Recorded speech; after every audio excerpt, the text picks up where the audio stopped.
The following podcast contains explicit language. You're listening to the Cinematography podcast presented by Hot Rod Cameras, a program about the art, craft, and philosophy of the moving image and the people who make it happen. Coming to you from the world headquarters of Hot Rod Cameras in Hollywood, California, are your hosts, Ben Rock and Ilya Friedman. Hey, Ben. Hey, Ilya. How's it going? It's going well. It's going 39 episodes of the Cinematography podcast. Well, that's how well it's going. That is pretty darn well. I'm pretty excited about that. Can't believe we're at 39. I can never believe each episode. I'm like, I can't believe we got here. You know what? We should just believe it. We should have more faith in ourselves. We should. From this point forward, I'm going to be like, darn right, it's 39. Darn right. So how many more episodes until we run out of cinematographers? 102. Oh, okay. So we got a few. We got a minute. We're going. And by then, and by 102, actually, that's a lie. We've got more than that. Oh well. And anyway, by the time we get to those, new people will have been like conceived and born and raised in loving families and gone to school and become cinematographers. And will have died. Yes. Yes. That is true. We're really kind of cooking with gas right now. We are putting on fuel to the fire, and we are just jamming ahead on new interviews. Having you back is wonderful. It's great to be back. I'm glad to have you, and we are really we got some great stuff coming up. Cool. So starting with that, who do we have today? Today is Manuel Billeter. Another one who you interviewed. It is, and it's one that's been sitting around for a little while, but Manuel is, of course, back with another show on the air. He's done a lot of stuff for Marvel, a lot of stuff for Netflix. He's back with Jessica Jones Season 3. Awesome. Well, without further ado, here we go. The Cinematography Podcast Interview. I'm here at NAB with Manuel Billeter, and thank you so much for joining us on the podcast. You're very welcome. I'm happy to be here. That's why you're hearing a little bit of sounds of the convention around us. We're actually inside of the Tokina booth, who was very gracious to set up a podcasting station almost just for us. Manuel, I like to start off every interview with sort of a stock question, and that stock question is, I've got a personal belief that directors of photography, cinematographers, are part artist and part plumber, and it really kind of depends on what side of the line you come down on. Some people might be a little bit more artist, some people might be a little bit more plumber. If you are all artist, you may not have the technical competencies to be able to do what you want to do. If you're all plumber, you may have no artistic skill whatsoever. Where would you say that you fall on the spectrum? Where are you in the artist-plumber debate? It's funny that you should mention plumber because a friend of mine, Steadicam operator, with a biting sense of sarcastic humor, he always says when directors or producers or it doesn't matter who comes and tells us cinematographers how to achieve the shot, he would always shoot back and say, well, when the plumber comes over to my house, I don't tell him what tools to use.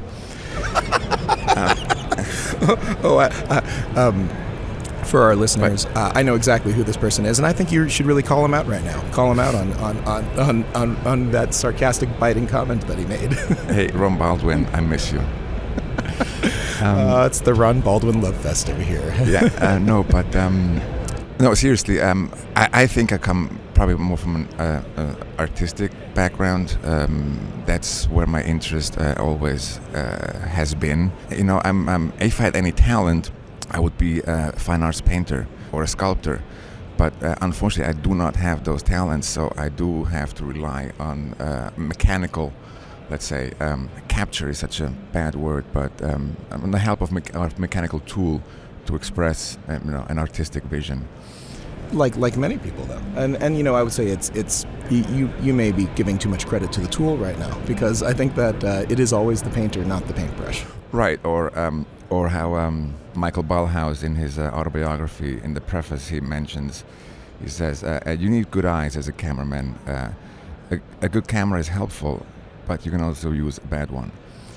So yeah, it goes to say that it's really like how you use the tool, and hopefully nobody telling you how to use the tool, and just letting your intuition and your instincts take over. that's a really adept, smart statement, and of course it would come from Michael Bauhaus, because that's a. Yeah, I like to borrow a little bit. I mean, we steal a little bit here and there. I mean, we steal.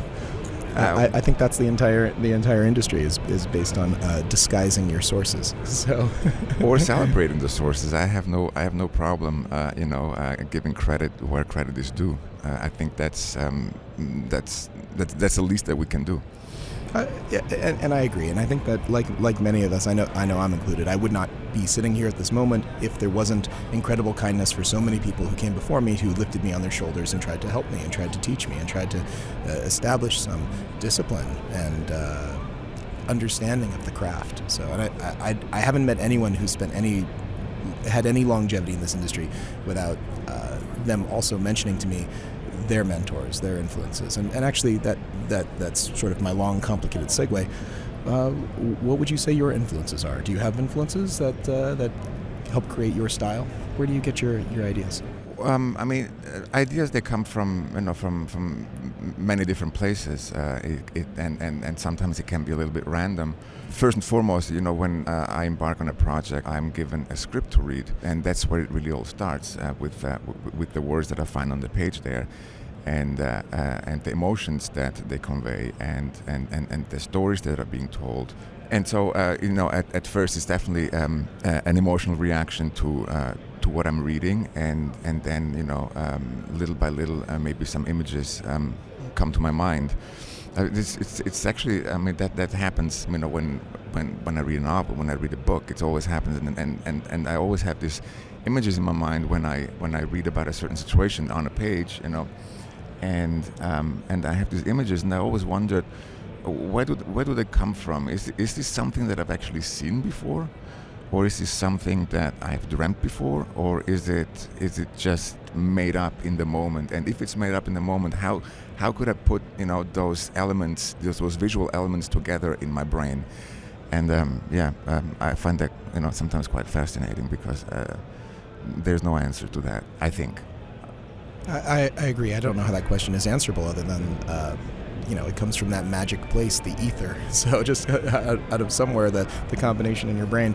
But sometimes it can just start with a piece of music, or it's something that pops up in my mind. It could be a photograph, it could be a painting, it could be a song. There's many different variables, like what speaks to me and what it evokes. The first seed may be, definitely coming from the unconscious, but it evolved from there, and it really can be many different things. It could be an idea could pop up, thinking about it, a day after, 2 days after. The more you think about what you just read, the more you elaborate on it, the more inspirations you find. Because all of a sudden you focus on that project, and all of a sudden all these ideas pop up, and you start evaluating them and researching them and discussing them with the director. How did you get the bug? How did you get interested in cinematography? I mean, I feel like it's a different story for everybody. And did you come to it early in life? Where did your desire to make images like this come from? Well, the short answer would be Fellini. The longer answer would be that I grew up without in a household without TV, which I think probably was quite influential, because the lack of readily consumable images that they just appear and disappear. I didn't grow up with that, so I grew up instead with at one point this heirloom, this book showed up from my grandmother. She passed it on to my mother, and it was this massive folio-sized, really heavy leather-bound book. It had this big name on it, Dante, and it was the Divine Comedy. And so I was leafing through it, and my language skills were not quite that evolved at that point. I mean, I think I was 6 or 7 years old, maybe, or 8. And this book was filled with all these etchings made by Gustave Doré.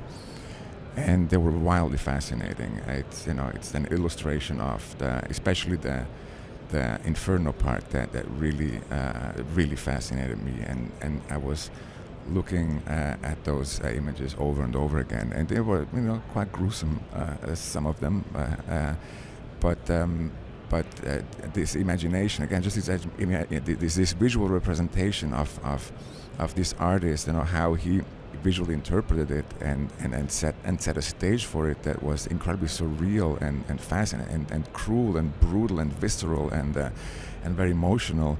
That really probably caught my attention. Also, I was looking at the images because since the poem is in a quite archaic form of Italian, I didn't bother reading it because I couldn't make sense of the words too much. Plus, on each page there were actually more footnotes and annotations than actually text. So it looked a little scholarly to me, the whole thing. But the images definitely captured my attention.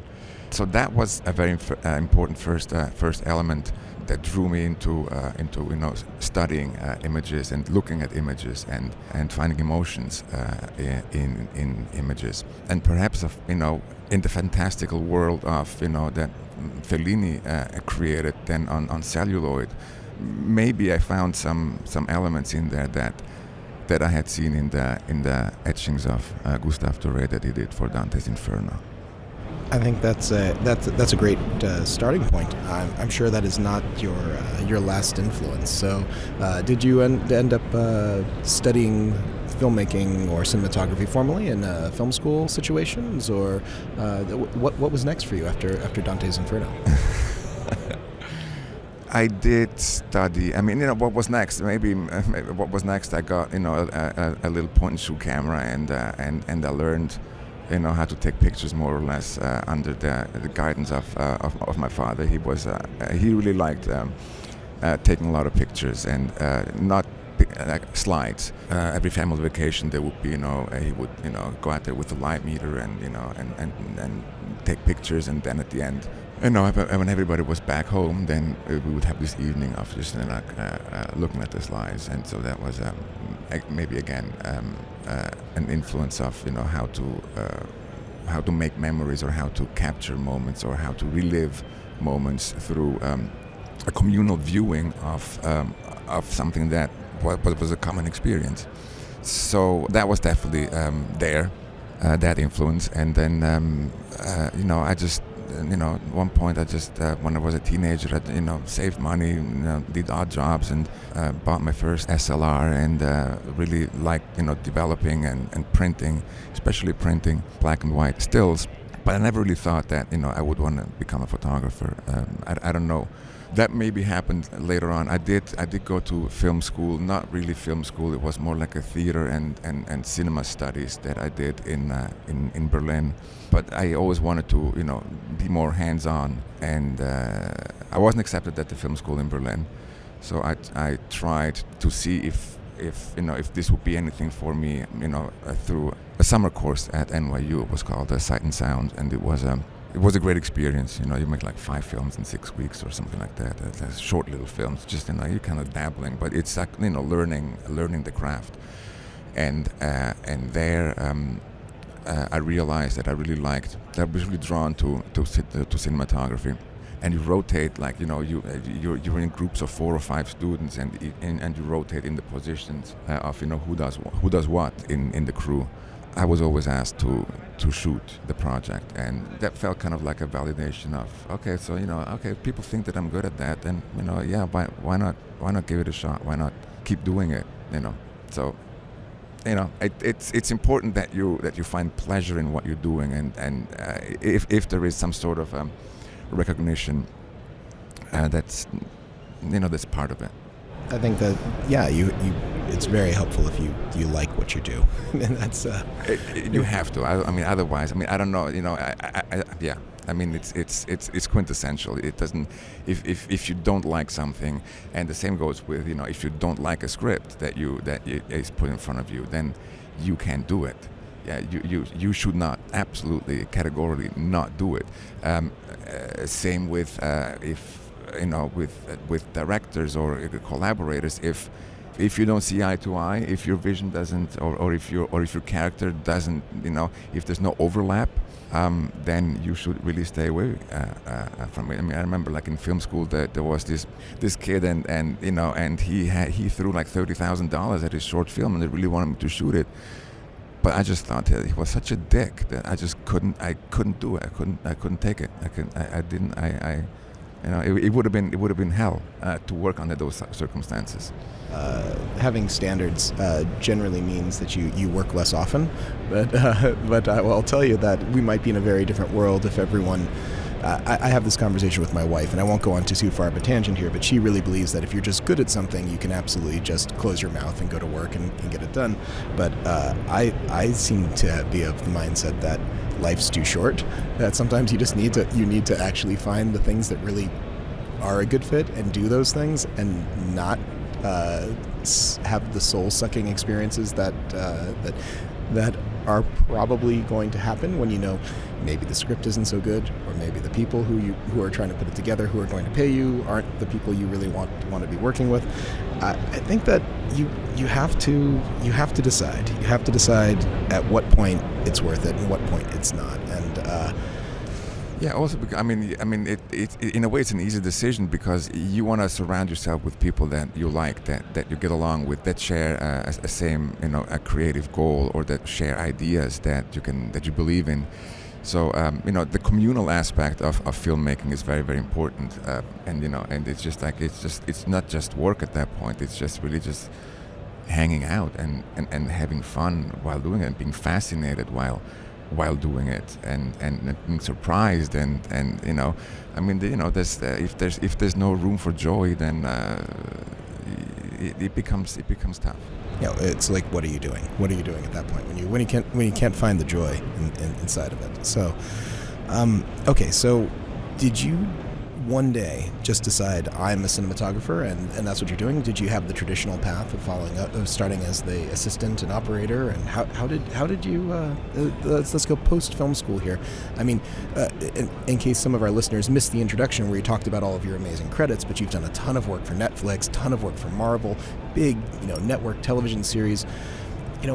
How do you go from a student of the craft having a philosophy and influences to shooting big television series? It's a lot of work. It's keep believing in it, never losing sight of your goals and of your passions, and sometimes having to take a detour to get there. I don't think that there is one straight path, towards your goals, and I'm not even sure I achieved my goals yet. I mean, there's still some time left in my life, so I think it's important to keep seeing the process just as a journey, and eventually things will, if you stay with it, it will come to you. It comes in the most incredible ways. I mean, I had after film school, and it was I just took workshops. It wasn't really film school. I mean, I took the workshop at NYU. And then after that, just to see, is this something for me? After all the theoretical and analytical approach of cinema, would I be able to do something hands-on? And so the professor he encouraged me strongly to keep doing it. And he suggested a different course, a more advanced course at a different school, which I had heard of in passing. And he told me to what was it? To keep the flow going, kind of to beat the iron while it's still hot. Is that something? That is exactly, yeah. Strike while the iron is hot. While the iron is hot. Yeah, absolutely. And so, I don't know. He said like you're in a schwung now. Yeah, schwung, as in, yeah.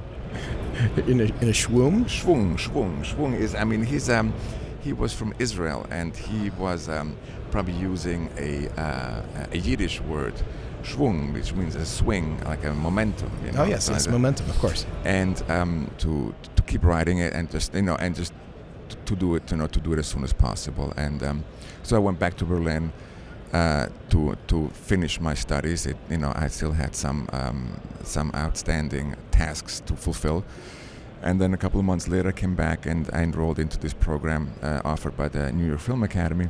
And after I did my short film there and shot a lot more short films for my classmates there, they offered me to work there with them, and they arranged for a work visa and everything. So it was kind of like a dream come true. And again, I hadn't planned it like that. I mean, I was hoping that would happen. I was hoping that I could remain in New York and make a living working in film in New York, but I didn't really have a plan. I know I came to do this course, and the result of it was quite mind-blowing, that I was offered a job and the work visa. So I worked there for a while, shot more films, and then I think the joy left me of doing that, of teaching and shooting short films, and I want to try out, to be a DP out in the world. And it was difficult, I thought I had it, but some people kind of discouraged me. I mean, they encouraged me, saying, "Oh, this is really good, but you haven't really done anything." So, okay, so how do I get to do something if I haven't done anything before? How can I get that job if you say that I can't get that job because I haven't done that before, so where does this vicious circle end? How can I break that? How can you break into getting that job so you can get that next job? And it was hard. It was quite disillusioned at that point, and things wouldn't happen. And then I took on a job for a friend of mine who was editing a small Mexican film in New York, and I was the runner. I was a post-production PA for this editor that had.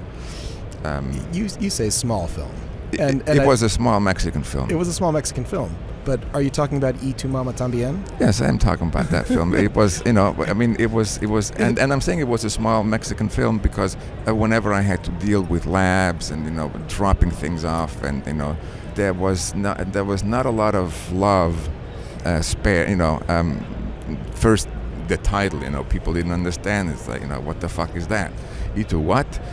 And then later, after it came out and it was a big success.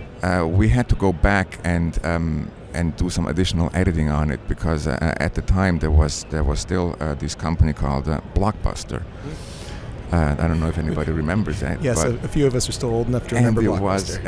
And apparently it was imperative for the financial success of a film that the film would be on the shelf in form of a VHS tape. So the film was released not rated. That's right. Which it's controversial. Because it would have been an NC-17. It would have been an R. What would it be? And for theatrical release, I don't think that they cared about the rating, or it was going to be. But Blockbuster would not put anything on the shelves that was NC-17. And you were working in post-production on Tu Mama También. I was working in post-production. I was, I started out as the runner, and literally runner. I thought, okay, if I have to do this, I have to, drop off some tapes at the post house, at the lab. If I have to go and pick up some reels to be conformed, then the negative to be conformed. If I have to do something, as easy as that. How can I be really good at it? And there was a driving question. I kid you not. And it's like, so I ran there and I ran back. And so the editor, he looked at me, he's like, "Oh, you back already? Oh man, well, at least you're fast." It's like, inside I was saying, yes, that's. But you're a young guy. You're just starting out. You got this job essentially. I was not that young at that time. See, this is where part of my disillusionment came. Everyone's got to start somewhere. Crept up. But I was 33 at that time.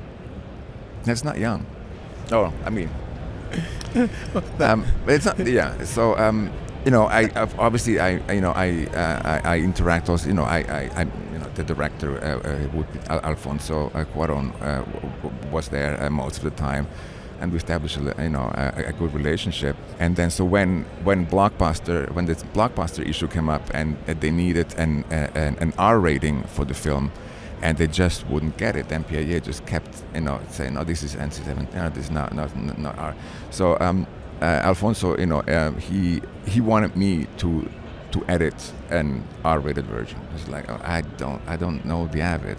Just play around with it just for a couple of days and just you have to hear the people at the post house, where the Abbott, the rent does the Abbott, they'll help you, and they did. They really helped in a big time, and saved my life a couple of times. So again, without the help of a bigger community, you're not going to get much. And so we submitted version after version after version. Then Alfonso, he kind of lost interest in it, because it's like, this is not my film anymore. If I have to cut it up so much, if you have to replace scenes, and if you have to take out scenes and replace them with others, this is not my cut anymore. So so he kind of let me find ways to get that R rating without compromising the film, the original film, too much. And finally we got it, and and then we came up with this R-rated version. And yes, I was the editor on that. But wait a second. I just want to take a moment here to. For those of you who are listening right who don't understand, your first professional job, it sounds like, then was a runner for post-production, and then at some point, Academy Award-winning Alfonso Cuarón. Well, he wasn't. He hadn't won yet. Yeah, not yet. But but now through the focus of history, says to you, you know what, kid. Here, you please edit my movie. You please try to help find this to help get a cut that will pass the MPAA's, very, very at that time conservative viewers who didn't want to give it an R rating. That's a pretty big task and opportunity for someone who's just starting out in this industry. That's. I mean, in hindsight, of course, it's amazing. It's crazy that detour. But one of the perks that came with working on that film in post production was it was shot by one of my idols in cinematography. So I could watch take after take, outtake after outtake, scenes that weren't in the film. I mean, I could really look at Manuel Billeter's cinematography, from the front seat, basically, and then hearing stories that Alfonso was telling about the shooting or how they achieved that shot, or the editor as well, Alex Rodriguez, who then went on, working, several more times on them. With Alfonso, he got actually an Academy Awards nomination for Children of Men as an editor as well. So it's kind of it's crazy how things happen sometimes. And of course, at the era of Tu Mama También, none of these people were the people that they are today, at least as far as known and popularity. But they're still the same people, and you got to essentially you got to hitch your wagon to their star a little bit too, as a young guy. I know you think 33 is not young. 33 is plenty young, and you get the ability to have these influential folks, give you a leg up, which is great. And and especially just believing in me. I mean, I took the job because I couldn't, because you have to take a job at one point, Now, but also, like, he was very influential in me pursuing, my path as a cinematographer. He knew that I wanted to be a shooter. So during the editing process, the original editing process, which was quite long, I got a call to be a focus puller on a horror film that my cinematography teacher at the New York Film Academy was shooting. So he got the job. He needed a camera assistant, and he asked me if I was interested, and I was, and so I had to tell Alfonso and Alex that possibly in a month or so I would have to take a break from this post adventure, and they were Alfonso was strongly supportive of it and said, absolutely, yeah, I could do it now, and you know what. And I said, yeah, I don't know. I mean, I've never pulled focus before. And it's good. It's a great job because you're right there in the front row. You're right there by the camera, and you're right there with the actors. And it's good. It's a good job. And it's like, okay. Okay. So in a way, he was definitely influential in me not giving up on my dream and pursuing a path in cinematography. So you started working then as a camera assistant, a camera Yes. operator. I know I looked at your IMDb credits, and you did that for a long time. And were you on Law and Order? Was that when you started shooting television? Or Yes. I mean, I joined the union, which was another very, very influential and important step. I joined the union as a camera assistant in 2003, and within 3 years I bumped up to camera operator, because after a while, when you operate quite a lot, then you have to change category, which I had to. I was, again, lucky that I was given the opportunities as a focus puller very often to just operate B camera, or I got the trust of cinematographers to bump up on B camera days, and also of the directors that liked my work as an operator and encouraged me. So again, with validation comes some joy, and I changed my card to camera operator in 2006, and then then I got the job again by accident. In a way, I got the job as the A camera operator on Law and Order. I had never done TV at that. I had done as a focus puller. I'd done a great TV show called Stella. That was a lot of fun.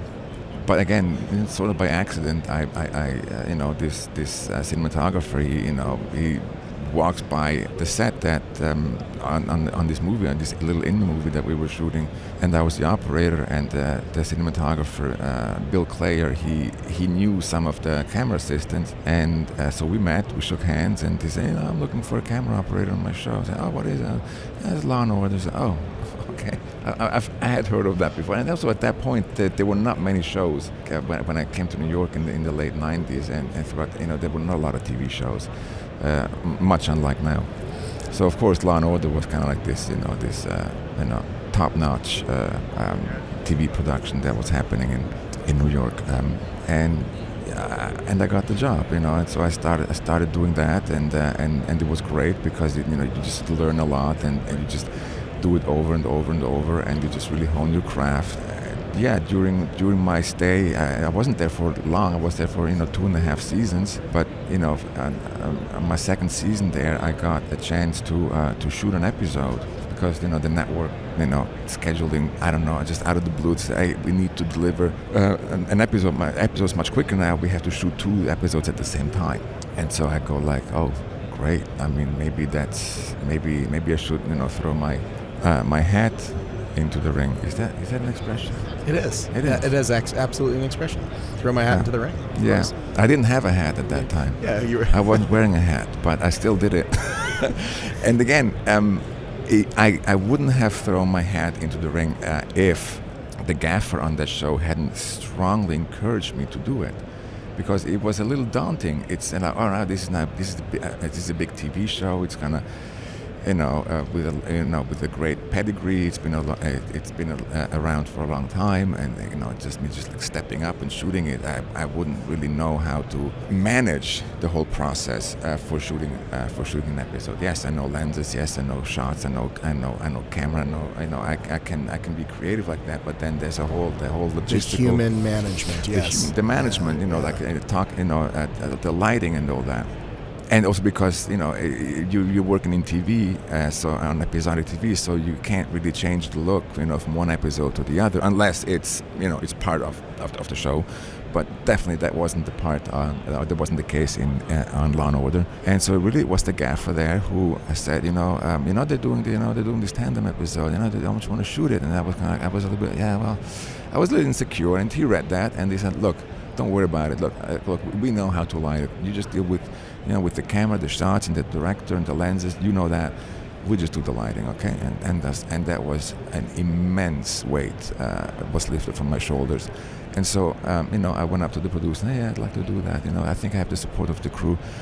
And here's my reel. Here's what I've done. I know that nothing on this reel qualifies me at all to take on an episode of Law and Order, because it's all short films, it's black and white, it was all over the map, and said no, sure, it's okay. And so they were very supportive, and I did, and I shot my first episode there with. I was at a great director, first director that I worked with. We got along very well, so that again helps tremendously. And that's how it started. That was my first episodic show on network TV. It was kind of mind-boggling to see then on TV, to see it work there. It was surreal. And then the following season I did maybe 2 or 3, a couple more episodes, because my the cinematographer stepped up to direct a couple of episodes. So when he was directing, I would shoot them. So I got a couple more episodes under my belt like that, and then the show got canceled. And much to the surprise of everybody, because everybody was rooting for Law & Order breaking the record as longest running drama series, because they had gotten to 20 seasons, and 21 would have been the record-breaking one. So, even if at that point probably not a lot of people were watching the show still, and it may or may not have been a losing enterprise, everybody thought, well, yeah, of course they're going to go for it, season 21, because it's one for the record books, it's one for the history books. And lo and behold, it was, that didn't happen. So again, where to go now? What's next? Well, it turns out that was a really fateful decision. It was a really fateful decision that you had the gumption, the chutzpah, the motivation to go and seek out the producers and say, hey, I think I could do a great job with this. And I could not have done this, and I cannot stress it enough. I could not have done this without the support of the crew. I mean, they were there. They let me stand on their shoulders, and they carried me through that. Without knowing that, it wouldn't have happened anyway. It's not taking anything away from you, though, to actually. At that point, you had to say, hey, look, here's my reel, here's my thing. The crew supports me, and I think it's very, very humbling experience to have to go in front of someone, as they say, hat in hand, and say, look, I want to do this. Can you give me a break? And they did, and that's amazing. That's a wonderful. No, it is also. I think that was traditional, also very much in the DNA of that show, of Law and Order, that they promoted from within a lot. Bill Clayer, he had started the DP at the time, who hired me. He had started as a company electric, moved his way up to best boy. A couple of seasons as a best boy, then a couple of seasons as a gaffer, and then a couple of seasons as director of photography, and then on the last season, director. So I think it's quite a trajectory from company electric to director. Okay, so Law and Order to Person of Interest. Person of Interest ran for a while, and that's how we get to Ron Baldwin. So Finally.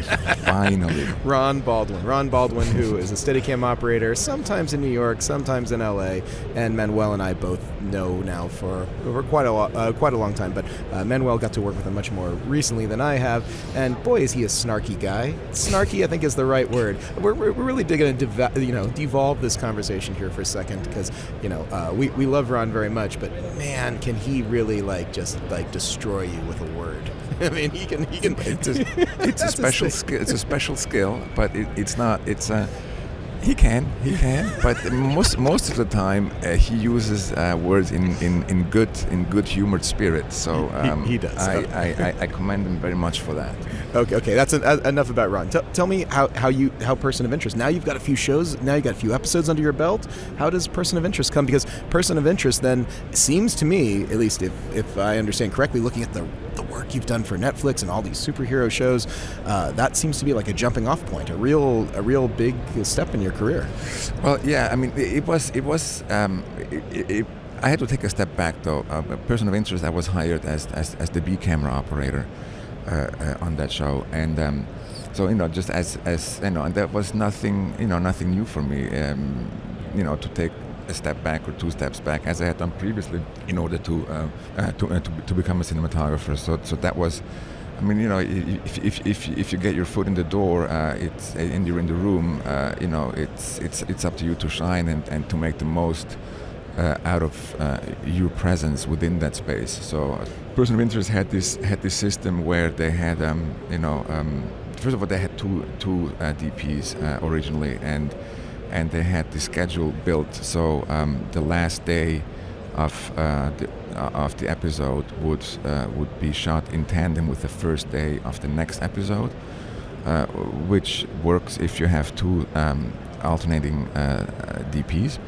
But this two alternating DPs scenario, it was cancelled after not that long of a time, and so they were stuck with a schedule that kind of mandated that that at least one day of each episode would be a tandem day, would be a double up day, and And so I understood that, and I went up to the producers and said, look, I mean, I've done 6 or 8 episodes of Law and Order. I mean, I would love to step up and be the tandem DP for those double up days. They went for it, and that's how during the first season I was the operator, but I also ended up shooting 20 to 30 days of as a DP, which helped keeping that foot in the door. And then for the second season, I shot a full episode, and then again there were some directors, some DPs were hired, some were fired, and I got another break, which sounds really sad that I got a break because of someone's misfortune. It's terrible. That is how life works, though. But exactly. In a way, yes. And I've been I've been on the receiving end of the misfortune years later as well. So that's why I'm also saying that there's something negative about gaining something positive out of someone's loss. But yeah. Of course there is, and this is actually a topic that I think we've talked about a little in the show in other ways, but and I'll tell you that a lot of people actually don't generally want to talk about it, but people get fired. People get fired all the time, deserved or undeserved, and replaced. We've had big cinematographers on the show who have been fired and replaced, and it's not a happy topic to talk about. But sometimes if you are just oil and water and you don't get along with someone, then you have to move on. You have to try again. No, absolutely, and it really is part. I mean, we in the end we're all very much replaceable, and if something is going wrong, or if something is being perceived as going wrong, or somebody in this committee that we don't really have access to and don't know if it exists. We know that it's somewhere out there, but we don't know who they are, because most of the time it remains nameless. But when it happens, it's terrible, and I mean sometimes people know it's coming because you have a feeling about it, or you feel yourself that this is not working out. But sometimes it comes out of the blue and it just strikes, and you're just stunned. It's part of the deal. I mean, once you're in that position, you are much more of a target. You have much more responsibilities, and you also become much more of a target. And sometimes it's political moves. Sometimes it's absolutely legitimate that somebody is asked to leave. But you just have to move on. And I remember when it happened to me. Then one of the producers on the show, or former producers on the show, say, "Oh, well, on the upside now you're real DP," and it's like what? It's like, well, yeah, as Gordon Willis used to say, you're not a DP until you get fired from your first job. I said, oh, well, okay, great. That was a little consolation at the time, and I don't wear this as a badge of honor, but it's there.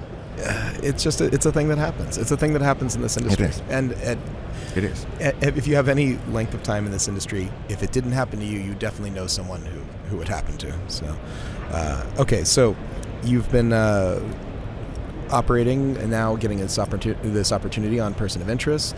Does Netflix come into the equation for you with Orange Is the New Black? Is that? It was actually the line producer and the UPM who reached out to me for Orange, and I was a huge fan of the show. I loved the show. I loved the writing. I loved the acting. I loved the whole concept of the show. It was new. It was fresh, and I just loved the concept of the show. So I jumped on it, and I was able to shoot 3 episodes.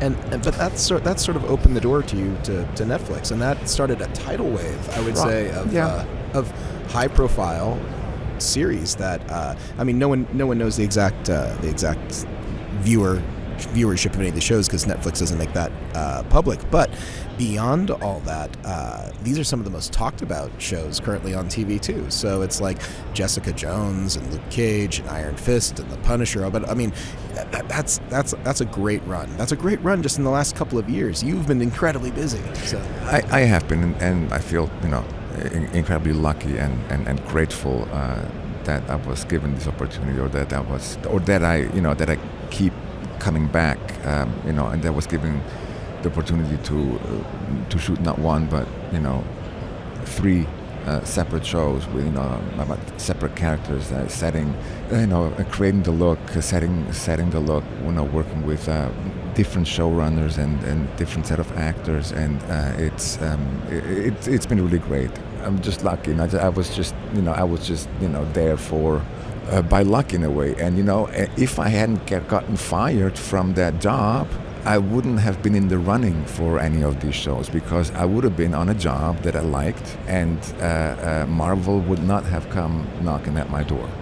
One door opens when the other door closes. It's like it's a cliche, but it's true. It's great that you've had this wonderful opportunity, and we don't get too much into tech in the show. We're a tech-based show, but I did want to ask you a couple of quick questions about nights. You have a really cool style of nights, and I've seen your work on some of these Marvel shows, and I've watched a little Person of Interest too, of episodes that I know that you shot. How would you describe your night exteriors in particular? You do some big set pieces. So. Yes, yes. It appears that I'm gravitating towards shows that require a lot of urban night shooting, which is that's so true.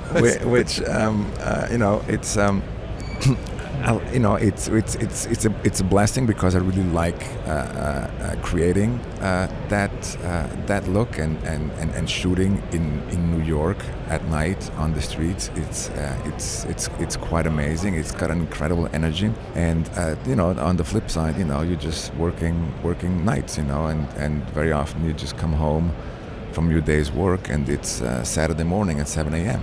And that's when the work week ends, and the work week starts again on Monday morning at 5 a.m. when I have to get up and start doing some day work or studio work on the show. So it's for the people listening to this podcast, there is actually an industry term for when you wrap your Saturday at 7 a.m.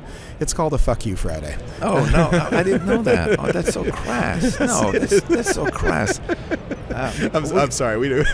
we call it Friday. We call it Friday. The Friday, yes, because it's it just so, if there's night exteriors, they have to be shot at night. You can't do it any other way. Yes, they tend to schedule those nights towards the end of the week, because if you start out on a Monday with night work, then you will stay in night work all week, and most of the time there's not enough night work to fill 60 hours of shooting. That's true. So it's unfortunate, but I don't. There's no other way around it. One way around it is if a producer comes in and scratches that on the script, instead of scratches out night and writes day instead. Yes, that's the only way to get around the Fridays. Okay, so perhaps I'm being crass with fuck you Friday, and it's really a Saturday is Friday is maybe the more polite way to put it. The PG term. But I think I worked on a lot of independent productions, and it was like there's a lot of cursing on set, and there's can be cursing on this podcast. We have the little explicit symbol. But what I was going to say is that that's hard work. When you start shows too during the day and you graduate to nights, and then you're doing these all nights and then starting back again on Monday 6 a.m. that it's not a weekend. It's and you work so hard to do it. But no. Okay, so it's hard. And if I may quote our friend Ron Baldwin again here, is like he says that basically a schedule like this, where you start at 7 a.m. on a Monday, and then by the time Friday comes along, you start at 5 p.m. Basically, that's like you start out shooting in LA. And then by Wednesday, you're shooting in New York. And then on Friday, you're shooting in London. And then you fly back to LA. and the Monday you start shooting back in LA. So that's really what because it really is. It's kind of like a jet lag, and you deal with it, week in, week out, and it's taxing. But at least we don't work long hours. I mean, on these shows, there's a cap at 12 hours, 12 and a half at the most. And so, we don't do these super long work hours. It's just that where they fall within the schedule, within the time frame, that is taxing. Well, I think that's great, and it's great to hear that Netflix is actually really adopting a strict 12 hours because I'm not talking on behalf of Netflix or Marvel. I don't know who creates this rule, or if it's individual producers. Or maybe I don't know it's if your it's show. company policy or whatnot. But I cannot speak to that. I'm not asking you to, but all I was going to say is that I'm glad that there is some sanity, and the rest of the world, maybe not the rest of the world, because I understand China and some other parts of the world, they work days that are even longer than U.S. standards. But I know in much of Europe they look at 12 hours as crazy. And but it is the normal. It is sadly the normal for the American system. Although, really, compared to many jobs that I did when I was coming up, 12 hours is not bad. 12 hours isn't bad compared to... We've all worked out, 14, 16, 18, 20 hours, 24 hours, which is absolutely crazy. It's really inhumane. I mean, there's no other term to use if it gets that abusive. It's and yes, in a way we are willing to give it all and to do it and to see it through and to work all those long hours and it's a little bit baffling when you think that that unions fought for 8-hour workday, 8 hours of work, 8 hours whatever you want to do, and then 8 hours of sleep. That should be your 24 hours of life. Yes, it should. It should always be. And even now, in a way, movements like in our industry that advocate for 12 on, 12 off, meaning 12 hours on the clock, 12 hours off. It's still it's better, than 16 on and 8 off. But it's still not. It's still a long way from what the norm is in other workforces. So because 12 off means many people they commute then for an hour and a half or for 2 hours during the 12 hours off. So you have 10 hours off. So and 8 hours you should be sleeping. So there's no time for anything else. I think a lot of people don't understand. I mean, there are some other occupations where people work long hours, including pilots and law enforcement and doctors and all kinds of things. Absolutely. But generally they do have an understanding of when their day will start and when their day will end. And with production, at least certain productions in the past too, you might have no idea, and you might not even know the place that you're going to finish. You might have 3 different locations that day. So, yeah, I'll get off my soapbox about long hours, but I mean, I'm glad to hear that you've managed nights and you've mastered the managing of large crews. And okay, so I really got off this topic because I want to talk about your lighting at nighttime. Yes, and we totally got off topic. But I want to talk to you about lighting. Have you converted to LEDs at night? Are you doing sodium vapor style? What do you do? We do. No, I mean at night. I mean when lighting for night, I tend to use whatever naturally is present at the location. When it's street, it's sodium vapor lights.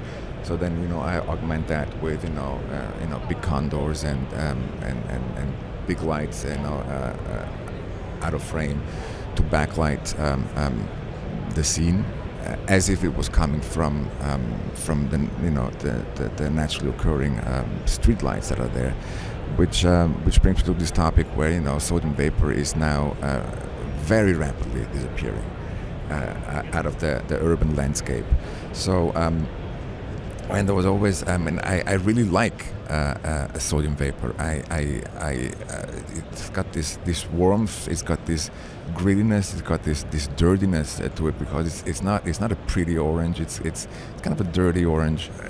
Jessica Jones season 1, I mean, everything, all my backgrounds were lit like that, either crisscross from the street level, or from condors. And for season 2, most of the streets had converted to LED lighting, and that's much closer to that's almost daylight color temperature, which is why a lot of people are talking about the health implications that that it does to your brain when you're exposed. Exactly, Yeah. thank you. When you're exposed to to daylight, even at night.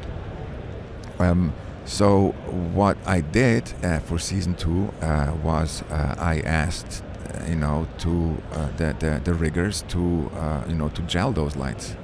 We made up some plexiglass paddles, and I use half CTO and super wide flame sandwiched in there, and then we would just and some 250 diffusion, because they're very pungent, those LED lights. They're very pointy, and they're shrill. So hence the diffusion. And and I'm lucky that I had the resources that at the time for the crew to do that and prep the street during the day. So when the lights would come on, they would come on in the right color. And actually, it was funny because it happened to me on Luke Cage once, that where we started the scene up in Harlem, and then because it was multiple nights. It was decided that the continuation of the scene would take place around the corner, but now in Bushwick in Brooklyn, and we scouted it and looked at it. Okay, then the night sources are the same, sodium vapor, amazing. And then 10 days later, when we came to the location in Bushwick, the streets they had changed the lights to LED, and I was like, fuck, what now? I mean, do I change all my lights from underground, or all my lights in the condors, and then we just tweak it in post and color correct it in post to match everything, or I would we just gel it, and then again, I was there early enough, and the riggers were still there. The lifts were there, and we just started wrapping the heads, one by one, and yeah, it was kind of crazy, but yeah, that was it was essential to do it, because otherwise it would have lost the continuity of the scene. All of a sudden they're in a completely different lighting situation. So I think we've done a really good job of talking about all of your most recent stuff, but if you can talk about it, what's next for you? What's coming up? What's new? What's new? You never know what's new. There's mysteries. Mysteries abound, because to be determined. To be determined. I mean, I like to keep my eyes open and my mind open, and I would love to shoot a film. I would love to shoot a drama, and that's really, as I was saying earlier, if you keep your mind set on a certain goal, eventually it'll come, and I've been taught that it does, and so I'm not giving up hope quite yet, but you're a young guy. You do not need to give up hope. Okay. I mean, come on. Yeah. So the future's yet to be written. You're not sure what. It always has to be written, and it would be quite daunting if you knew. I mean, sometimes it's nice to be able to plan ahead, but sometimes it's also nice to be spontaneous and be creative and react to things that come. And things that come very often are actually things that you've been preparing, or that have been in the making for years before. You just didn't know it. I think that's a really good place to leave it. Hey, Manuel, where can people find you online? Do you have a website? Do you have a reel? Do you have anything? Are you on social media? I used to have a website, but now that I have an agent, I just transferred all my stuff onto their website. All my reels are there. Do you Instagram? I have Instagram. My is it called handle, or is it called? No, yeah, your Instagram name. It's name. Yes, it's Zaha Bill. Z as in zebra. Zaha Bill, Bill. Cool. That's great. So definitely check out Zaha Bill on Instagram, where you can see some of Manuel's photography. I assume you put it up there, or so you'd have little screen grabs of some of your stuff? No, there's no screen grabs there. Okay. I mean, all my Instagram stuff is exclusively iPhone pictures. Oh, right. Very Nothing cool. else. I think it's a good platform to, people look at it on their iPhone or their smartphone, and so I think it's okay to just use your iPhone or your smartphone to post stuff that are being viewed on an iPhone. I mean, if you go and look at it on a computer screen, it's all of a sudden it doesn't look that great anymore. But this is my iPhone photography stuff. I think I follow like 500 DPs on Instagram, and I think it's a lot of fun because if you want to see great photos that just happen spontaneously, Yes. and that's what it's great for. It's all about being spontaneous and just finding something or seeing something that inspires you, and you don't know why, but. And also, it's kind of crazy. Every time I see something or I want to take a picture with the intent of, because I see that it has the potential to be Instagram worthy. I take it and then I say, I could just take it another one. I'll take another one. It's a couple of variations, and then you end up with 7 or 8 shots of essentially more or less the same thing. And infallibly, every time, then I go back and I look at these 8 shots. The first one is always the best, and I always pick the first one. It's crazy. Manuel, thanks so much for being on the show. This was really a lot of fun. We really had a great conversation. I hope you liked it too. I did, yes. It was a pleasure, yes. So that was Manuel Billeter. Yeah, really glad that we could make that work, and I hope all of you appreciated the ambiance, because of course we were at NAB when we recorded that. And definitely go check out Jessica Jones Season 3 right now on Netflix. Yes, indeed. Okay, so Ben, it's that time. Time to pay bills. Bill paying time. All right. Yes, we have to thank our wonderful sponsor, Arri. They are celebrating 10 years of a great big light they make called the M18. The M18 is an incredibly... I know the M18 well. That's a great light. It is a powerful 1800 watt open face light, and it's kind of a standard out there. If you need a really, really bright HMI light, it's as small as a 1200 watt light, so it's relatively compact, but 70% more light. It's got an adjustable beam, so you can change the angle of light that's coming out of it from 20 to 60 degrees. It's like, it's not an LED. LEDs get a lot of buzz these days, but still, I will tell you that lights, specifically the M18, get used on pretty much every big set out there. Yeah. It's a lot of punch. The thing is that, I feel like LEDs have kind of replaced incandescent lights. Sure. But HMIs are there's the power of an HMI and what you can do with an HMI. I have yet to see it equaled by any LED.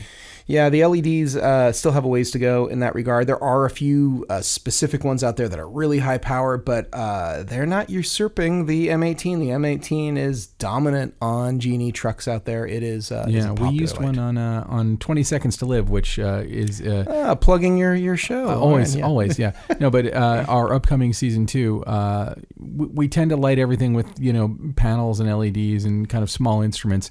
But there was one scene in particular where we needed to open up a door or a window rather, and light had to pour in, really just pour in. Yeah. And George Foyt, our DP, asked me if we could get one. I found one on ShareGrid, literally on my street. The guy was, at first I thought it was giving me, I was like, oh, it's giving me my own address. And I'm like, that's not my street address. It was literally like a short walk from my house. A dude was renting an M18. Wow. Yeah, that's sort of the interesting thing about living in Los Angeles of all places, is that there really is a ability to share filmmaking tools with your neighbors. It is, so. but yeah, that M18 it is not a large light. It didn't. I was able to get it into my Kia Soul with no problem. Yeah, credit to your Kia Soul. It's got a lot of space. It's got some space, and we had a decent kind of. It wasn't a Crankovator stand, but it was like a stand that wasn't a junior stand. Yeah, of some sort. And we were able to. We used the hell out of that light. We used it a lot more, and it was definitely nothing we could have accomplished, even with just using direct sunlight or any of the light panels that we had. So if you're out there looking at lights and think, you know what, I just need something bigger and better than most everything out there that you can still fit in the back of a Kia Soul and just blasts HMI daylight colored light. Take a look at the M18. Definitely worth it. Awesome light. Okay, so Ben, it's short end time. Oh, that's my favorite time of the day. It is your favorite time of the day. All right, I'm excited. So, you want me to kick it off? You want to kick it off? How do you want to do this? I'm going to kick it off because I have a really non-film related one. Okay. And I want to preface what I'm about to say. I'm about to open up a little bit personally here. Whoa. Okay, Not too much. Edge seat. Oh, I'm ready. Okay. I am not, as you know, religious or spiritual in any way. No, I would not use either of those words to describe you. I would actually use the words flaming atheist to describe myself. Sounds pretty accurate. Yeah. So recently I was listening to an interview with Penn Jillette, who made another flaming atheist. Yeah, like who I pale in comparison. And Penn Jillette, who we've actually worked for once. That's true. I wasn't gonna go there. But, I don't care. Actually, we worked for him twice. Now that I think about it, I think it was 3 times. It was at least 3 times. I only remember twice. Oh, okay. Anyway, longer story. Anyway, in this interview, he was talking about using a meditation app called Headspace. And what I associate with meditation is when I was about 12 years old, my hippie-ish dad put me in a transcendental meditation class where this guy kind of gave me a mantra. You're not supposed to share your mantra, but mine was Ima. I'm just happy to share my mantra because it's so meaningless. In Japanese, I believe that means now. Yeah, it's supposed to be a word that doesn't mean anything to you. Okay. So, anyway, so I was given a mantra. I was never able. I tried a few times. I kind of feel like 12-year-old boys are probably not your prime audience for transcendental meditation anyway. And I gave it up. And I always kind of threw it under the Deepak Chopra bus of, pseudo spiritual stuff that I'm not interested in. But hearing Penn Jillette talk about it, I was like, now why am I bringing it up in our context? The one that he recommended 2. One's called Waking Up, and one's called Headspace. I tried Headspace, and I like it a lot. The reason I'm bringing it up is that I feel like we live and work in an extremely stressful industry. The industry puts a lot of pressure on you. There's a lot of pressure to be competitive and achieve, work harder, and it's very dog eat dog, and it's very difficult. And it's also really hard to carve out any time for yourself, for your own well-being. I hate using the term wellness, but it kind of falls under that mindfulness, wellness, whatever. But I started doing it, and it's basically, you're not given a mantra or anything. You're mostly just counting your breaths, but and you can do it in 5 minutes, 10 minutes, or 15-minute increments.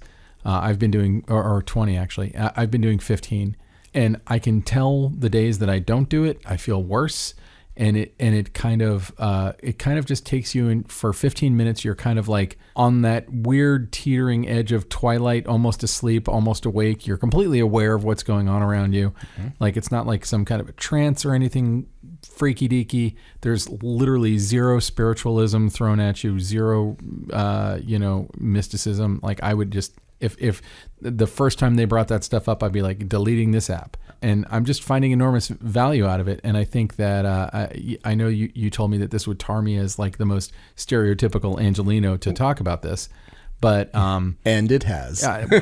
Hey, look, it's fine. I've lived here for 20 years. Yeah. Well, no more. Or can't. What do people from Orlando call themselves? Orlandoites or something? I don't know. Florida man. Like look Florida at man. Yeah, Florida man. Florida man Twitter feed. I think it's definitely an upgrade from Florida man. Well, yeah. Now as an Angelino, you can wear your meditation.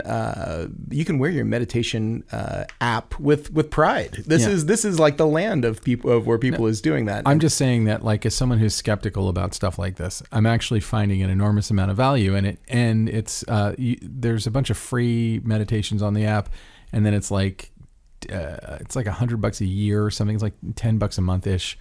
Wow, this is a serious plug. It is a serious plug, because I mean, like I don't know any of the people who do it, but it was just interesting to me to find something like that actually kind of like slows you down. Like it does, I think, enable your creative brain to have a little bit to take a break from thinking all the goddamn time. So that's my short end, and I know it's not film related, and maybe people will be annoyed that I'm recommending meditation, but To them, I would say, try it for free. Don't do this app. Do another app, whatever. Don't do an app at all. Just close your eyes and count your breaths for 15 minutes. That's probably all you need to do. But I think that the first thing I ever got hired to direct was a thing called The Burkittsville 7, and one of the actors in it was a guy named Monty Bain, and he's a really cool guy. He's got a cool resume, and he kind of pulled me aside at our rap party and was like, you're really young. I think I just turned 30, and he's like, just remember, like, take care of your health, and it's always kind of. I always kind of hear it reverberating against me, Monty saying that, because again, I was 30, and when you're 30, you're not like, oh, I'm mortal and will ever die. Like, you're like, I'm a golden god, and so so you don't think about that kind of stuff. But I feel like and maybe it's something that you need to find when you're my age, whatever. But I feel like having some kind of practice, some kind of focus on your own health is something that you can't not do, because this business will literally ruin you. It will suck the life out of you if you let it. Yeah, it's not just this business. It seems like ignore your own health at your own peril. But this industry, and I have for long stretches of time, so I get it. Well, Ilya, what is your short end? Follow that shit up, motherfucker. Wow, I kind of feel like the only thing I should do is like say, okay, my obsession is Overheard LA Twitter account, because yours didn't specifically give me an Overheard LA, but there's like a half a dozen on there for sure with meditation in some way, and there is tons of other really funny stuff. There's also the Los Feliz daycare is an amazing Twitter feed that is about as stereotypically Angelino as you can possibly get. Well, okay, so I can't find an immediate meditation. Wait a sec here. Let's see if this one's any good. Overheard LA. Why were you sitting outside my house in an Escalade for 5 minutes? I was meditating in a silent Uber Black because I knew as soon as I walked in here, you'd say something that would piss me off, and I didn't want to ruin your birthday party. That does sound like something that I would say. Yeah. Except I don't really Uber around LA, but yeah. Okay. I also don't meditate in my car. Like I'm in the house, the baby's asleep, the dog's chilling out. Well, the one right below it's pretty good. It says, I have to move out. He wants me to start paying rent. Very LA. So, okay. So real quick, can I tell you the most LA moment of my entire life? Definitely. Early day of, not early, but it was maybe like 2005-ish. So everyone had a cell phone and they were starting to get very common. And I was driving down Van Nuys Boulevard, I believe at like Magnolia-ish. And the car in front of me, two cars in front of me stopped at a red light. The car in front of me failed to stop. Uh-oh. Rear-ended the guy. But it was like in really slow traffic. They both got out, still on their phones. They were both on the phone when this happened. Yeah. They both got out, looked at what happened. There was no damage done to either car. They gave each other the thumbs up. They both, without ever getting off the phone, got back in their car and drove away. That's super LA. That is so LA. That's an LA story. Today you'd get a ticket for that shit because you're not supposed to be holding a phone up to your head while you're driving. No, not at all. But you see it constantly, all the damn time. I've known I was an Angelina for a long time, but on Facebook, when someone asked for a good past life regression therapist, I was like, hey, I almost responded like, I know the best past life regression therapist you'll ever find. It's me. I'm as good as anyone you'll ever talk to. Well, we only have 1 million yoga studios here and poke restaurants. What the fuck with poke? It's everywhere. I don't get it. Anyway, okay, so what's the deal with Los Angeles? Thank you, Jerry Seinfeld. That's pretty accurate. All right, so Hollywood Reporter actually had a really, really interesting article last month about a guy named David Young. David Young works for the WGA, and he has sort of been spearheading this very aggressive campaign to improve writers' conditions against the Hollywood agencies. All the major Hollywood agencies have joined together, and all the whole WGA versus writers' agencies thing. Oh, you mean yeah, exactly. It is such a mess. It's a total mess, and let's not forget, it was a few years ago we had writers' strike, so it's like this is basically shaping up to be a war. There was this is worse than a strike. This is like an unannounced strike. Like you can still hire writers. You just can't through their agent. And there's plenty of writers who are still working. They've fired their agents. Exactly. That's 7,000 writers fired their agents. And then Verve, which is which was like a medium-sized agency, ended up basically signing the agreement and then being flooded with A-list writers. Yeah. Because they need agents. And to me, like, I don't pretend to understand the politics going on here, but I have to say that if my union told me I had to fire my agent, that would be a really uncomfortable day. Yes, certainly. And also, I feel like if you're a writer, they can kind of think for themselves, though. It kind of doesn't matter what they say. I mean, it's still up to the individual writer to do what they want to do. But they can't sign a deal. So, like, if you're signing a deal to write a movie or write a TV show, your agency has to be under a WGA contract. Sure. So when the WGA and your agency aren't under a contract together, then that ruins that deal.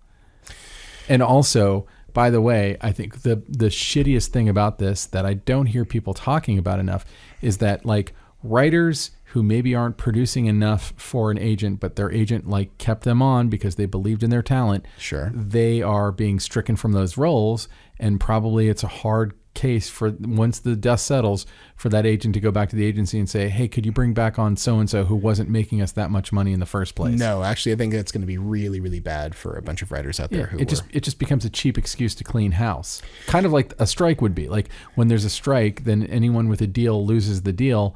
And if they weren't producing for that studio, then they don't get to come back to that deal. Well, unlike a typical strike, work is still being purchased, production is still going forward. So it's like that's what I'm saying. It's like a strike without a strike. Yeah, but I would say that it's getting nasty and it's getting very public. The Writers Guild filed suit with the SEC because Endeavor is looking to go public, and they basically made some claims against them, saying they were overstating the number of overstating the number of writers that they had signed to their agency. And I will tell you, they're not the only people who are trying to go public right now. A couple of the other agencies are also talking about this. So who knows what's going to happen next? I mean, the agencies are now suing the Writers Guild.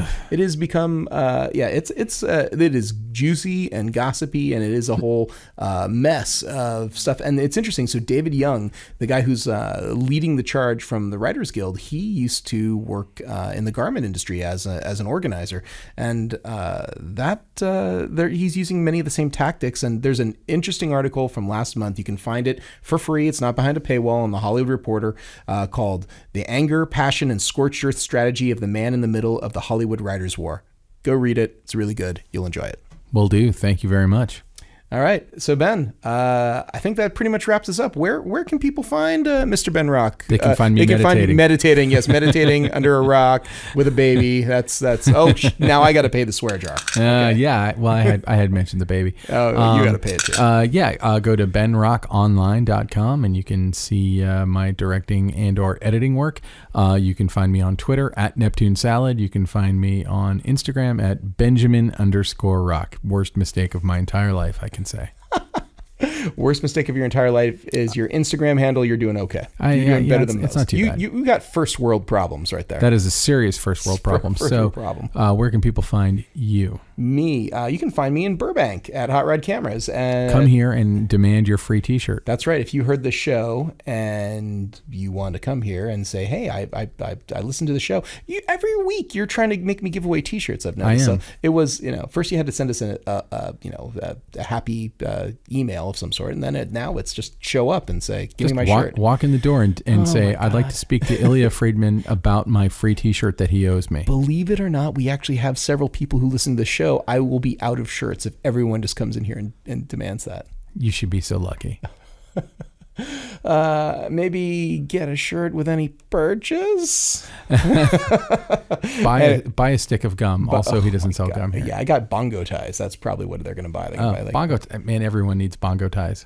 Bongo ties are like the greatest thing that most people didn't know they ever needed. That's true. It's really great. It's quite true. There's bongo ties holding that microphone right there in front of you. Wow, you're right. they're amazing tools. That's awesome. Yeah, the O-rings. Yeah, you know what? No one wants to hear me talk about the technical merits of our podcasting setup here. But let me just say that Bongo Ties, we love you because you're making it happen for us. All right, Bongo Ties holds the world together.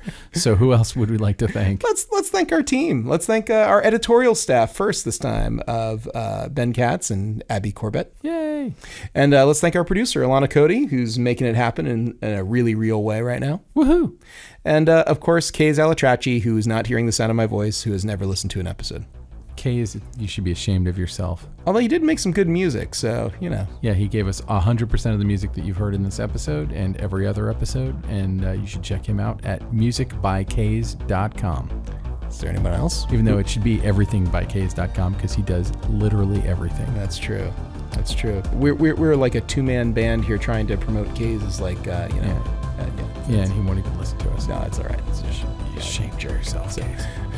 All right, that's about it, though. Thank you very much. We'll see you very soon for episode 40. Yeah, the big one.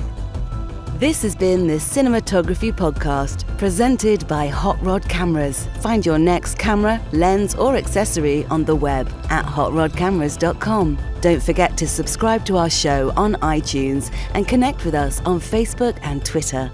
Thanks for listening.